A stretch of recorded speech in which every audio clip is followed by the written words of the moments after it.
Tsaka puwede ba kung wala kang magawa sa mundo, tantanan mo na ako kasi wala akong oras sa mga taong kailangan ko magpaliwanag ng mga bagay-bagay. Kung hindi mo alam, aba, mag-aral ka muna kasi kung inilabas ka ng nanay mong pitos at walang alam sa mundo, aba, hindi ko na kasalanan yun. Kaya puwede ba tantanan niyo na ako? Pag sinabi kong tantanan niyo na ako kasi lalabas lang ako para magtrabaho at babalik ako mamaya. Sana ang babalikan kong bahay ay matino. Kaya yun guys.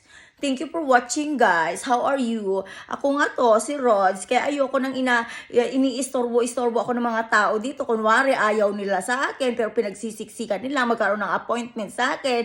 Oh my gosh. Sayang ang oras nyo. Pati ang oras ko sinasayang nyo. Kasi kapag may oras ako, alam nyo na, gusto ko mag-YouTube. Ang aking vlog ay importante sa araw-araw. Kasi alam mo naman, dyan nakasalalay ang future ng aking anak. At someday, lalayas nga siya dito. Yes, someday. Kaya ako pinag-iipunan, alam mo na, sa pamamagitan ng pagbablog, hoping na someday ay mayroon kaming pera ng anak ko. Kasi alam mo naman, kapag pulubi ka dito, sa mundong ito, pulubi ka. Kaya kung ipinanganak ka ng nanay mo na mahirap, at kung mamamatay kang mahirap, abay, kasalanan mo na yan. Kailangan mo kasing kumilos, kilos din pag may time. Ang mga maritis dyan na nagmamaritis-maritis sa akin para manmanan ng aking buhay, abay, kumilos ka na. Kung dati maritis ka na sa buhay ko, hanggang ngayon maritis ka pa rin. How sad.